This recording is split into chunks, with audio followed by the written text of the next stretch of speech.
don't you try him again? Only this time offer him a few dollars.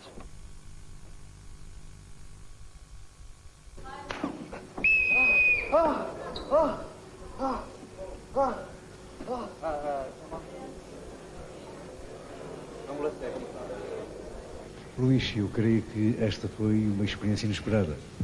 Foi? O que é que sentiu quando não teve logo a percepção de que era fratura, pois não?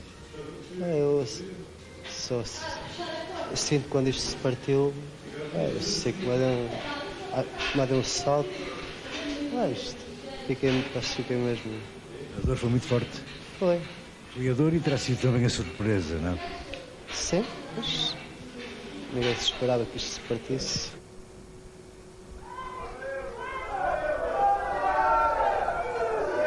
E também braços femininos mediram forças.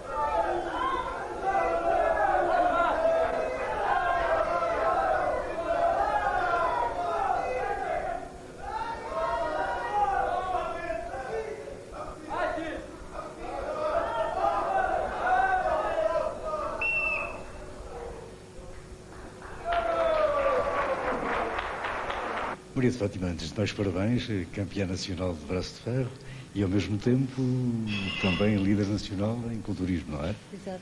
O braço de ferro como é que começou? Correu tudo bem, portanto ao princípio eu não tinha concorrentes, não é? Fui das únicas concorrentes femininas a inscrever-me. Depois, dentro das pessoas que estavam em público, havia uma moça que até treina aqui, que se ofereceu para concorrer comigo. Portanto, ela pratica culturismo também, mais ou menos há tanto tempo como eu, e venci-lhe. Pensa, Maria de Fátima, que o braço de ferro, até o próprio título, o próprio número, o próprio rótulo, parece uma coisa muito máscula. Acha que será próprio para uma mulher? Acho que se a mulher quer igualdade noutros sentidos, também deve tentar, nas partes fracas, e uma delas é a parte de força física, deve tentar também se igualar ao homem. Nem por isso se torna menos feminina, portanto se torna mais masculina. Eu penso, e eu gosto de ser mulher, e se nascesse novamente gostava de voltar a ser mulher, e não me sinto nada masculina, pelo contrário. Até gosto de conseguir fazer tudo aquilo que os homens conseguem fazer. E é esse o meu objetivo. Maria de Fátima tem um filho com 3 anos. 3 anos. Se em vez de um rapaz fosse uma rapariga, aconselharia a rapariga a fazer isso? Eu aconselhava ela a seguir, fazer o mesmo que eu faço, não é? No entanto, eu sou da opinião que cada um deve escolher aquilo que...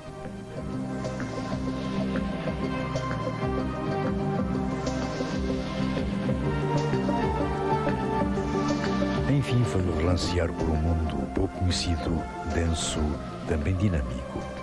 Informam-no pessoas com as suas motivações, atividade, sentires. E mesmo que força e violência possam sugerir proximidade, indevidamente, aliás, subsiste como verdade o facto de nenhum desporto impedir ou sequer refriar gestos inequívocos de ternura.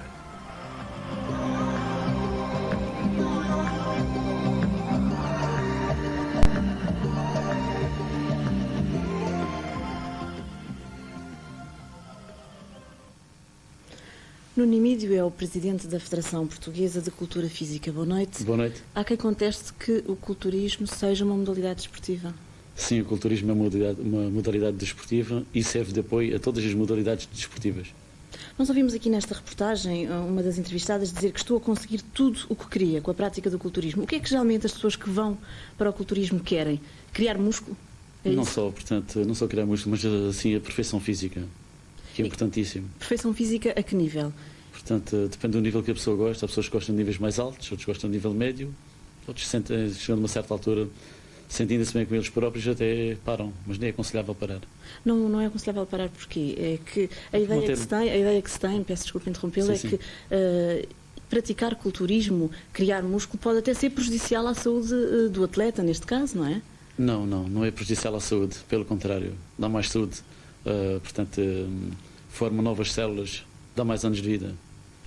E em relação ao braço de ferro, concorda também que dá mais saúde? Nós vimos agora nesta reportagem. Sim, o braço de ferro, portanto, é uma modalidade junto ao culturismo.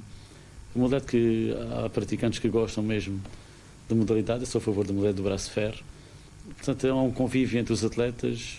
Mas não pode tornar-se violento, como nós vimos aqui nesta reportagem, um dos atletas partiu um braço a praticar o desporto, o braço de ferro. Não se pode tornar violento, não, porque calhou os nossos médicos da Federação Portuguesa de Cultura Física, inclusive o Dr. Aníbal Roque, todos os médicos sabem que é impossível ter-se partir um braço. Mas calhou, talvez o braço estivesse mal assente na mesa, para ele se ter partido, porque é impossível mesmo se partir um braço. É preciso ter um tipo de preparação física específica para este tipo de modalidade, para o braço de ferro? Não, o braço de ferro é por pesos, portanto há de vários pesos, portanto é preciso ter uma grande força física, depois cada um vai na sua categoria, no seu peso, mas não é bom ter um pouco de força para vencer o adversário, não é? O Dr. Aníbal Roque disse a certa altura desta reportagem: mais vale ser rei num minuto do que príncipe toda a vida. Isto, no fundo, vai contra aquilo que disse agora. Quer dizer, as pessoas estão a preparar-se para serem os campeões nacionais, quer no braço de ferro, quer no próprio culturismo, mas depois pode acabar tudo, não é? Sim, é natural, precisamente como ele disse. Pode acabar tudo, mas também ser príncipe toda a vida também é bom. Como é que está a modalidade desenvolvida entre nós aqui no nosso país? A modalidade entre nós está a caminhar passos largos, como o Dr. Aníbal Roque disse, e nós estamos realmente a trabalhar para isso, para irmos mais longe ainda. O que é que a Federação faz? Promove, obviamente, estas provas e, para além disso, o que é que faz? Dá apoio aos ginásios, aos clubes que tentam implantar o culturismo? Não? Assim, a Federação dá apoios, a Federação organiza várias modalidades sem ser, portanto, o braço de ferro, não? O Mister Músculo, como se acabou de ver, o Mister Portugal, e provas de força, portanto, que chamam-lhe o powerlifting. Para este Mister Músculo, que camadas específicas da população é que aderem a estas exibições e estes campeonatos? De todas as classes, de todas as camadas aderem a isto. Há pouco falava que quem ganhou o campeonato nacional deste ano foi um dos guarda-costas do Primeiro-Ministro. Sim, o Sr. José Gouveia, que treina no ACM, na Associação Cristã da Mocidade, na Rua de São Bento. E ele foi para esta prova para ganhar mais força, ou foi para o culturismo, neste caso, para ganhar mais força? Acontece isso frequentemente com os praticantes ou não?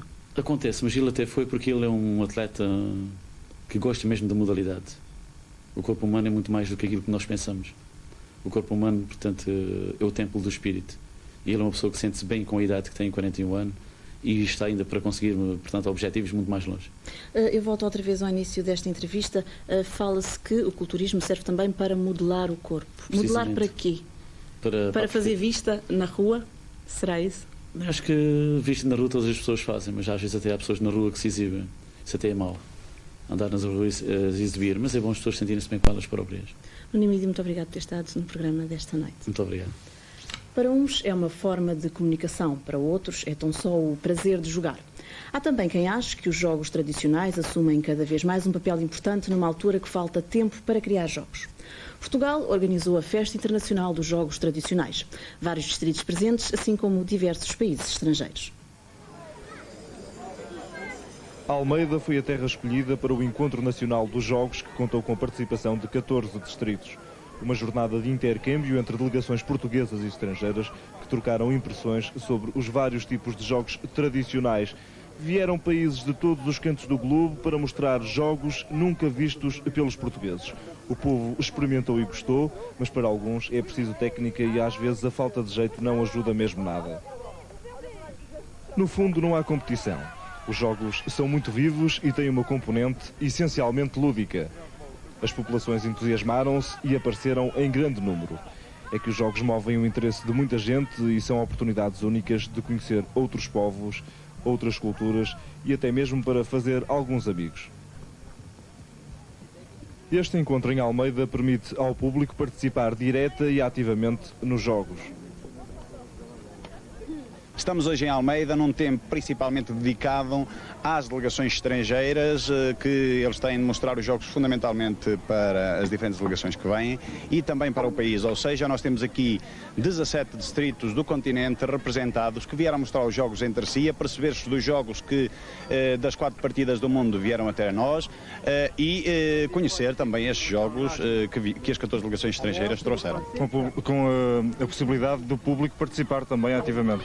Sim, estas atividades de jogos, ou por outra, todas as atividades, com exceção da reunião de trabalho, são abertas a toda a população. E o público correspondeu às expectativas. Veio ver como são os períodos de lazer de outros povos, desde os países mais próximos da Europa até aos mais distantes, como por exemplo a Índia. O objetivo do jogo, qual é que é? O objetivo do jogo, quer dizer, é uma direção, que é apontar essas pretas ou as brancas e pôr nessas 4 bolsas que lá estão. Perde-se muito tempo para acabar um jogo deste? Não, quer dizer, este é um jogo de 29 pontos cada e são 3 sets que nós jogamos. Quer dizer, para mais meia hora é cada set que leva. É preciso uma técnica apurada? É preciso uma apurada e é uma mais experiência também. Só com a experiência que se pode meter esses.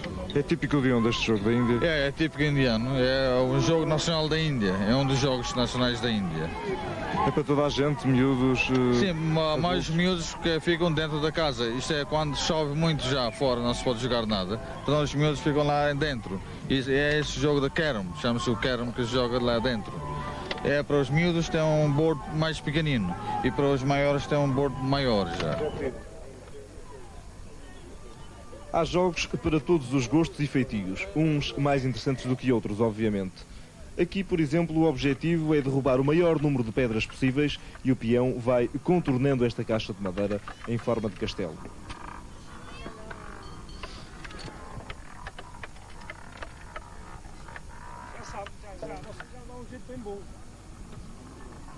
Não há propriamente competição, o que se pretende é que as pessoas mostrem uns aos outros jogos que têm e os residentes se envolvam experimentando estes jogos e o prazer, os diferentes tipos de prazeres que cada um destes materiais e dinâmica de jogo proporciona. Nós temos aqui desde jogos de bolas que é necessário suster nas mãos, temos jogos que é necessário arremessar, temos jogos que exigem força, enfim. Temos bicicletas de eixos desencontrados, são tudo uma quantidade de experiências que só vivendo-as e é isso que nós pretendemos, que as pessoas de facto experimentem diferentes tipos de jogos que normalmente não se praticam entre nós, para ficarem com a sensação do que é envolvermos-nos neste jogo. Este encontro foi apenas uma das várias jornadas dos Jogos Internacionais de 1990, um acontecimento que se estreou em Portugal, obviamente com muito sucesso. O Distrito da Guarda fez jus à escolha para a sede destes jogos e o público mostrou mais uma vez grande interesse pela cultura popular. Jogos tradicionais na Guarda. José Eduardo é presidente do grupo desportivo Os Misturas do Lavradio. Boa noite. Vocês no Lavradio, ao que parece, também estão a fazer um levantamento dos jogos tradicionais e inclusivamente incutir nas pessoas a prática pelos jogos e o gosto pelos jogos, não é? Sim, a gente é um grupo, tanto temos 3 anos de nascença, tentámos levar à prática, portanto, a partir deste ano, estes jogos tradicionais que a gente levou. Portanto, o que é que os levou a fazer isso? Foi uma ideia que gerou, que é uma coisa que, como a gente estamos no meio fabril, portanto, dar o lazer às pessoas, divertimento, portanto, nos fins de semana, portanto, em alguns fins de semana. E como é que é a resposta das pessoas? As pessoas aderem bem, portanto, a gente fez a primeira vez que fizemos, tivemos uma participação de miúdos até aos 17 anos, de 205 miúdos, e adultos nos 75 adultos. Em relação às crianças, acha que há aceitação por parte das crianças e que elas próprias começam a jogar estes jogos que, em princípio, já perderam grandes tradições entre nós? Sim, a gente até, por acaso, uma coisa que a gente notou foi que as crianças de agora não sabem andar de arco. Uma coisa que de antes andava e agora não sabem andar de arco. Como é que vocês fizeram um levantamento? Foram aos jogos tradicionais em todo o país ou limitaram-se só a algumas zonas? Quer dizer, foi alguns jogos tradicionais que existem dentro do país, pedimos à DGD, portanto, jogos emprestados, e foi com esses jogos que a gente fez. O Lavradio, a zona do Lavradio e do Barreiro, é uma zona que tem grandes atletas, grandes jogadores de futebol, inclusive do atletismo e de outras modalidades.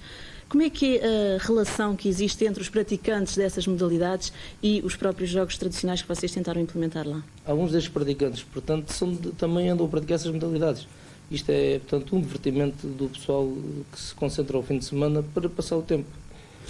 Como é que vocês veem o futuro dos jogos tradicionais, não só no Lavradio, mas também noutras zonas do país? Acha que a partir de agora vai haver maior aceitação, que vamos começar a ver nas ruas as crianças a voltarem a brincar ao peão jogar ao peão e a outros jogos assim. Sim, estes jogos, portanto, são regulares dentro do Conselho do Barreiro. A gente pensa que com o apoio que nos dá a Câmara e o apoio que nos dá, portanto, a Junta de Freguesia do Verdil, que a gente poderá fazer muito mais vezes estes jogos. A nível do país também acho que sim, isto está sem implantar e acho que isto vai para a frente. Tem contacto já com outras regiões ou não? Não temos. E pensam vir a ter, pensam desenvolver isso? Sim, pois a gente até gostava de estar presentes neste, que acabámos de ver nesta reportagem, mas não tivemos conhecimento. José Eduardo, muito obrigado por ter vindo ao Fora de Jogo desta noite. Constança Brás, professora na Escola Superior de Educação de Faro, dedica-se desde há algum tempo ao levantamento dos jogos tradicionais, não só em Portugal, como além fronteiras. Bolseira da Fundação Oriente para a Investigação dos Jogos Tradicionais, acredita que se trata de uma forma de eliminar parte do insucesso escolar. O jogo tradicional é uma referência cultural que funciona porque hoje a criança dos meios urbanos está isolada da família e natureza.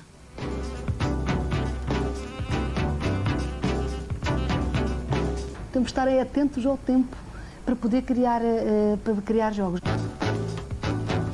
Fez-me lembrar muito de quem eu gosto muito, do professor Agostinho da Silva. Ele costuma dizer: porquê é que a escola não está sempre aberta para se perguntar o que apetece? E eu digo: porquê é que não há ludotecas sempre abertas para a criança ir brincar quando quer? Duas frases que caracterizam a preocupação de Constança Brás. A falta de tempo e de espaço nos centros urbanos destrói a identidade cultural, mas talvez seja a destruição que provoca a procura destes objetos. Peças de jogos tradicionais que representam a infância ou o imaginário de antepassados, hoje readquirem a sua dimensão lúdica e obtêm uma função pedagógica. É uma linguagem gestual, é uma linguagem profunda, porque além de eu estar a transmitir uma forma, essa forma teve um significado para mim. Ou é uma forma que resultou de um conhecimento dos meus antepassados, ou é uma forma que eu aprendi com outra criança, no prazer de comunicar. A criança comunica com a outra jogando nesse prazer. Portanto, tem um valor de comunicação de facto muito importante. É uma linguagem, olha, que pode ser entendida como uma solidariedade social. Nós podemos contactar com outros povos através do jogo. Por ser tradicional, o jogo tem uma série de referências que estabelece com a criança uma relação de proximidade. Ela, aproveitando-se dos jogos, e neste caso dos jogos tradicionais ou de outros jogos, ela pode ajudar, pode dar liberdade à criança para desenvolver estas capacidades. Vou dar um exemplo. A macaca. A criança precisa de equilíbrio para poder jogar a macaca. Ela tem que ter uma noção exata onde a pedra cai dentro da macaca, não pode estar sempre a errar. E então tem que ter a sua acuidade visual resolvida. Isso vai lhe dar, de certeza, transferes na aprendizagem escolar. A criança tem que ter, a criança não tem só os 5 sentidos. A criança tem que desenvolver, quando ela implica todo o corpo na sua atividade lúdica, poderemos falar do sentido ático, porque é o corpo todo que está ativo. Sei lá, subir um monte é diferente, olhar para um monte é diferente do que subi-lo. Eu quero dizer com isto é que a criança pode ter os olhos fechados e saber exatamente como é que o seu corpo está no espaço e como é este diálogo corporal entre o espaço e ela, como é que se processa. E neste processo são utilizados estes objetos que precisam de espaço, mas espaço é algo que está esquecido nos grandes centros urbanos. Eu sou apologista de ter uma intervenção muito direta a nível da urbanização, que do tradicional das funções se está a perder e a nossa identidade está a ficar em desequilíbrio. Digamos que é essa ausência de espaço e de fantasia que existe nos meios urbanos que está na razão dessa ansiedade ou dessa procura dos jogos tradicionais. E buscar essa fantasia, essa magia que falta. Quer dizer, a criança tem muita fantasia. Em muitos outros jogos ela pode manifestar esse seu imaginário. Só que, reparo, a primeira atividade da criança é a motora. O primeiro brinquedo que ela tem é o seu corpo. Começa por brincar com as mãos, parte do corpo inteiro, com a mãe, depois com os objetos. E esta relação afetiva que o jogo tradicional e de prazer tão profundo e de significado de um ritual tão intenso dá uma dimensão diferente, de facto. Talvez nós comecemos, agora estava a pôr uma questão que ainda não tinha pensado, talvez nós comecemos a sentir essa grande necessidade, essa grande identidade. Eu fico muito contente quando vou à minha aldeia e está lá a minha casa. E normalmente quem está na cidade já não encontra nada semelhante. Isso para mim é muito mau para a minha sensibilidade isso. Mas falamos de crianças, mas também existe essa necessidade para os adultos. Os Como adultos, é que o adulto vive o adulto é muito engraçado. É que o adulto, eu tenho a impressão que até a característica do jogo popular no adulto se pode regionalizar mais. Vou-lhe dar um exemplo. Eu participei em Oliveira das Meias no Encontro da Malha, onde todo o país estava para mostrar como é que se joga a malha. E eu levava o jogo do Chito, do Algarve, que é uma espécie de malha. Eu digo que foi uma das grandes emoções da minha vida, foi um dia ir aí ao pé da fronteira entre Alentejo e Algarve, ao Pessegueiro, com a minha equipe técnica da escola, da qual me tem ajudado muito, eu ir ver um sábado, disseram-me que havia homens que jogavam o jogo do Chito. Não era nada programado, nada tratado. Olha, eu digo-lhe, cheguei à emoção. Eram tratores que chegavam com 20, 30, 40, 60 homens, que se estendiam por aqueles campos todos muito íngremes, cheios de pedras, as searas ainda dos lados, e que começaram a jogar, a formar equipas, e depois tipo de pergunta que eu disse, mas você é desta equipa porque é desta terra. Não, é tudo à sorte. Nós estamos aqui para nos entretermos. E depois fizeram, toda a tarde se estabeleceu um jogo por aquelas searas, e a última partida, porque foi junto do clube deles da aldeia. E então ainda havia as prendas que eu pensei que ainda não existissem. Lá estava o borrego, lá estava o peru, lá estava o galo, e lá estava a surpresa. Eles diziam, uma surpresa é uma brincadeira, pode ser um calhau. E eu disse, bom, mas agora quem come o borrego? Perguntei a um velhote que estava ali, como a equipa que ganhou? Não, agora comemos todos, festejamos. Isto há um ano que eu fiz esta investigação. O jogo tradicional não é apenas fazer de conta que se brinca no passado. Está subjacente a união e está também a própria sobrevivência da comunidade. Está uma grande solidariedade. As pessoas sentem que brincam por aquilo que eu defendo, que jogam por prazer. Ainda uma notícia, esta triste, ligada ao futebol, no final desta edição de Fora de Jogo. Costa Pereira, antigo guarda-redes do Benfica, faleceu hoje no Hospital de Santa Maria, em Lisboa. Considerado por todos como um dos melhores guarda-redes portugueses de todos os tempos, Costa Pereira teve o seu momento áureo nos anos 60. Chamava-se Alberto da Costa Pereira. Jogou no Benfica durante 10 anos, precisamente nos anos em que o Benfica alcançou prestígio na Taça dos Campeões Europeus. Do jogo com o Barcelona ainda está na memória de muitos a defesa de Costa Pereira depois de uma trajetória atribulada da bola ao embater nos dois postes.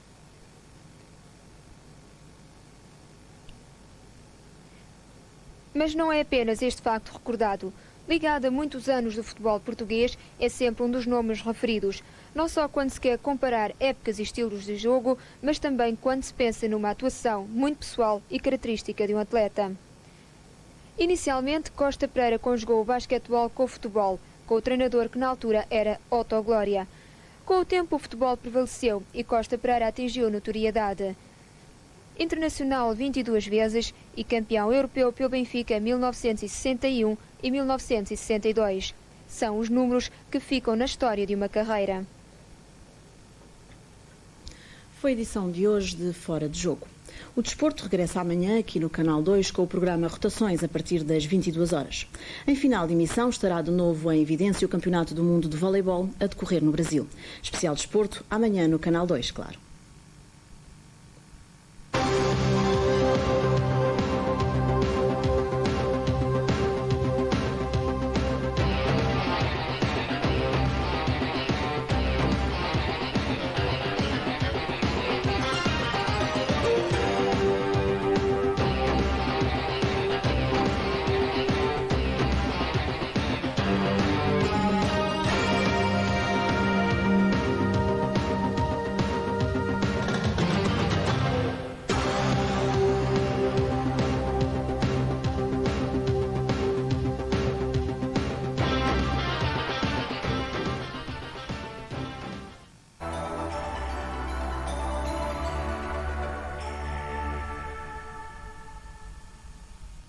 Vax Nova, o único com a tua forma. É muito absorvente aqui e nunca se move. É Vax Nova, o mais parecido com não ter o período. Quantas vezes perdeu a paciência em filas de espera no seu banco? Temos a solução.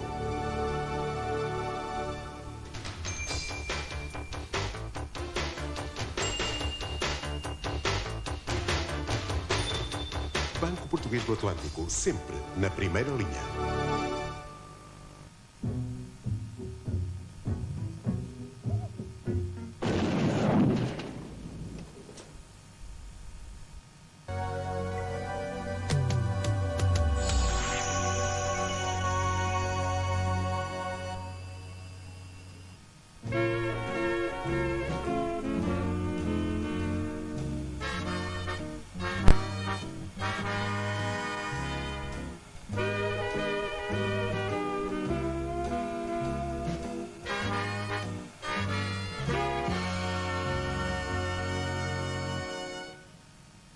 Boa noite. A disciplina militar dá-se mal com o absurdo lógico que inspirava a dupla Bucha-Estica. O que não quer dizer que, para Bucha-Estica, a disciplina militar, com as suas paradas geométricas e a sua rigorosa cadeia de comando, não seja um terreno favorável para semear as mais inesperadas situações cómicas.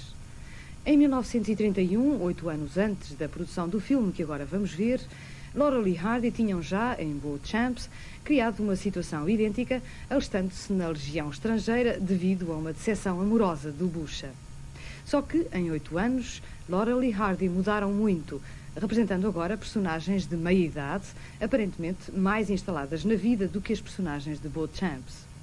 É curioso observar que é precisamente essa respeitabilidade que lhes permite tratar de uma forma ainda mais anárquica as suas relações com a instituição militar. Em vez da ingenuidade desarmante de que faziam prova em Beauchamps, neste Homens Sem Asas, do final da carreira de Bucha-Estica, há um espírito anarquizante intencional, acompanhado de resto por uma maior importância dos diálogos, cujo nonsense, por vezes, evoca os diálogos dos irmãos Marx. Nem tudo é feliz em Homens Sem Asas. Lembremos que depois do Cabeçudo das Trincheiras, filme que vimos no Cineclube da semana passada, a ruptura entre Stan Laurel e o produtor Hal Roach se consumara. Na circunstância, o filme desta noite constituiu uma tentativa desesperada de Laurel para obter o mesmo tipo de controlo que Charlie Chaplin tinha sobre todos os aspectos da produção. O que podemos verificar é que a RKO, companhia que produziu o filme, acreditou pouco nas possibilidades de sucesso dos dois cómicos fora do controlo de Hal Roach. E é por isso que, exceção feita ao trabalho de fotografia aérea, os restantes valores de produção são francamente pobres, em particular os cenários do aquartelamento no deserto. Ainda assim, e mesmo que grande parte do material cómico de Homens Sem Asas tenha sido repescado de obras anteriores, há alguns momentos antológicos que resumem toda a arte de Laurel e Hardy, como é o caso da cena em que um inspirado Stan Laurel converte uma cama de rede numa harpa, ou o fabuloso gag mudo da lavagem da roupa do regimento. E há sobretudo um momento em que Laurel e Hardy, numa das mais comoventes cenas do filme, ironizam com toda a consciência o dilema a que chegar à sua carreira nessa magnífica sequência à beira do Sena, quando Ollie decide suicidar-se e, com uma lógica implacável, demonstra a Stan que ele tem de partilhar o seu infortúnio. Se era um facto que a carreira da dupla atingia então a sua fase terminal, era também evidente que as perspectivas de um trabalho separado eram nulas. Homens Sem Asas, nas entrelinhas, não fala de outra coisa, e nenhuma explicação podia ser mais clara do que a cena final deste filme.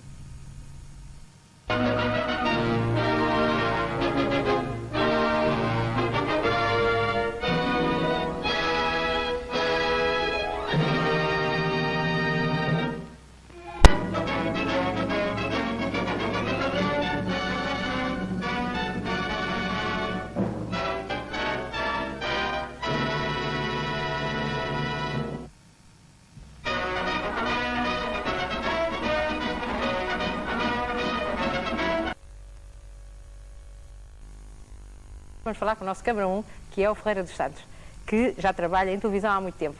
Ferreira dos Santos, diga lá, quantos anos é que é cameraman? Há mais de 40. E como é que se começava a ser cameraman há 40 anos? Não havia tanto esta loucura pela televisão e pelo cinema? Não, cinema sim. Sim? Não, havia televisão em Portugal. Pois não, claro. Mas era muito difícil, não tem nada a ver com esse coisa. E como é que se lembrou de ser câmara? Conte lá. Não sei, penso que nasci já predisposto a ser, peguei toda a minha vida ao cinema. É um intercomunicador. Sim, e gosta imenso de fazer televisão? Adoro fazer televisão. Quem estava ali a ajudar o Ferreira era o ajudante dele, que é o Paulo. Portanto, os câmaras trabalham sempre com o ajudante. Então, porquê é que é isso? Porque não há hipótese de trabalhar sem o ajudante. O que é que eles fazem, exatamente? Paulo não pode falar que não tem microfone, mas o Ferreira vai contar. Puxam cá, ajudam a colocar as câmaras, sempre complexo, é necessário estar com o ajudante.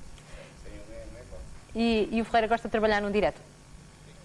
Gosto porque vou agora. Primeiro, que eu entendo que direto é fazer de facto televisão. E depois, neste caso concreto, é gostoso trabalhar consigo. Ah, que bom! Não, eu tenho que dizer que o Ferreira é uma grande ajuda para mim, que me estreiei há um mês, como toda a gente sabe, e que sofri imenso porque é a minha câmara, é o câmara 1, é a minha câmara. Portanto, eu tenho muito a agradecer a ele e ele sabe isso. Vamos agora à câmara 2, que é o Jorge Duarte. Ele há pouco tempo está connosco aqui no Eterno, embora seja câmara já há algum tempo, e chegou só há 2 dias, mas eu quero falar com ele na mesma. Então, como é que se lembrou o Jorge Duarte, que é mais novo do que o Ferreira, de ser câmara? Conte lá. O Jorge Duarte foi para ser câmara porque pensava que ia ser um guarda-redes feminino, porque jogava a bola. Mas a gente não me deixou. Não me deixou e aí surgiu o primeiro emprego no Instituto de Tecnologia Educativa, onde se fazia telescola, programazinhos da telescola. E onde eu comecei a dar os primeiros passos como operador de câmara e daí a paixão por audiovisual. Mas é uma vocação na mesma. Eu penso que sim. Quando cheguei, acho que a vocação foi quando cheguei e quando vi a imagem, quando vi isto tudo, a televisão. Acho Foi engraçado. E é estimulante fazer um direto, Jorge? É estimulante porque se sente que não pode haver erros. Que não, sentimos um grande peso, uma grande responsabilidade e o erro vai ser visto por não sei quantas pessoas. Há menos margem para erro, de facto. Pois, não pode haver margem, não pode haver erros, não é? O nosso realizador diz que o Jorge que é um brilhante câmara e eu sei que tem um fraquinho, que é fazer, pelo menos num direto e num estúdio tão pequeno como este, fazer aqueles pequenos apontamentos que nós temos de cantigas. Isto é verdade? É, ainda bem que o organizador diz, porque me dá uma certa liberdade, ele próprio me dá uma certa liberdade para eu mexer, para eu me movimentar. As entrevistas nós estamos muito mais limitados, não é? Claro. E durante as cantigas podemos mexer, podemos criar muito mais, e é isso que eu gosto. É francamente mais criativo. Pois, agora vamos ao nosso câmara 3, o nosso brasileiro. Brasileiro de onde? Nasci em Minas, vivi em São Paulo, agora estou em Portugal. Nosso Pedro, não é? Que eu não disse o nome dele. E há quanto tempo é que é câmara? Há quase 15 anos. E lá no Brasil também já trabalhava em televisão? Sim, trabalhava na TV Globo. Sim. Fazia o direto, TV Mulher, quase 6 anos lá. Também era um programa feminino esse TV Mulher, não é? Feminino. Mas era num estúdio maior, era tudo maior, como é que era? Era um pouco maior, era diferente, né? É gostoso estar aqui contigo. Eu sei que o Pedro gosta muito de mulheres portuguesas, conte lá. Eu acho que tem que dizer que gosto sim, entendeu? Eu casei com portuguesa, foi a melhor descoberta da minha vida. Estou muito contente com isso. Muito bem, muito obrigada. Agora vamos falar com o Rui. O Rui, pronto, acho que é o último, já não temos mais tempo, falamos com os outros noutra altura. O Rui, que é o nosso técnico de som, assistente do Pedro Belo, operador de som, não é verdade? É isso tudo. O operador é ele. Ele é que é o operador. Então, Rui, um programa só pode ser um bom programa se tiver bom som. Sim, essencialmente a base disso. Boa imagem e bom som. Mas fazer som num direto tem alguns problemas, não é? Tem, é que não podemos falhar quando acontece qualquer coisa, pronto, um erro, não podemos estar a pensar em remediar, já foi para o ar. Não, mas tem outros problemas, eu estava a falar daqueles mais práticos, que são as pessoas, conta, vá. Não podemos pedir a todas as pessoas, olha, o senhor tem o microfone posto na lapela, no peito, portanto, não fungue para cima do microfone, não bata com as mãos naqueles gestos paternalistas, não faça nada disso, enfim. Aqueles entusiasmos que as pessoas têm às vezes. Exatamente, temos que ter uma certa condescendência que as pessoas não têm conhecimento do que é que se pode passar, elas não ouvem, mas nós que estamos atrás dos meios técnicos e quem está em casa está a ouvir todas essas deficiências. E uma decidela pequenina é quase uma bomba em casa das pessoas. E nos vossos escutadores pior, não é? É um furacão. Conta lá, a semana passada eu estava constipadíssima e ainda tenho um restinho. Vocês tinham pavor que eu espirrasse, não era? Conta lá. Não, ainda foi nos ensaios. É que espirraste, eu não estava à espera, dei um salto. E hoje matando, não é? E tu preferes estes microfones pequenininhos ou preferias aqueles antigos que eram maiores, se calhar metiam mais respeito? Não, estes não. A tecnologia evoluiu, não só em termos de imagem, mas também em termos de som. Tem qualidade, eu mesmo estou com um emissor. Estou a ser captado alto e bom som. E o meu está aqui, não é? Não vou lá tocar, não bate. Não toques, não faz barulho. Tanto tu como eu temos liberdade para andar pelo estúdio inteiro. As pessoas que estão na cadeira, normalmente peço, olha, façam favor de não saírem quando acabar a vossa intervenção, porque senão levam o estúdio atrás, estão presos por carro. Tá bom, muito obrigada, Rui. E pronto, por hoje é tudo. Viram um pouquinho do que são os bastidores do Eterno Feminino. Aproveitem bem o vosso fim de semana. Até segunda-feira.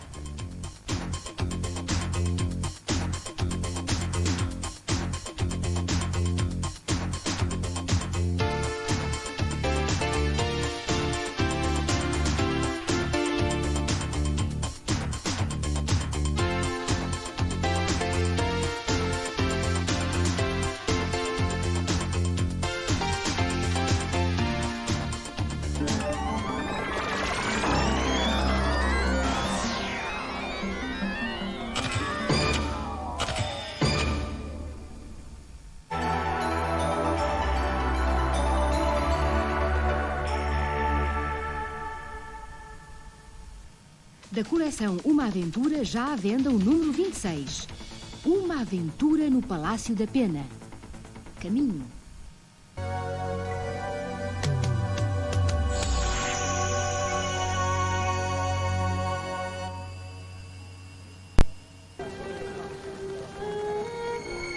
Um espião perfeito. Os melhores momentos de ficção de espionagem dominam esta série baseada na obra de John le Carré.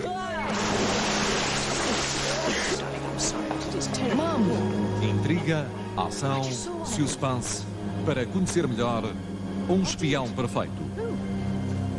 Hoje, quase no final da emissão do Canal 2.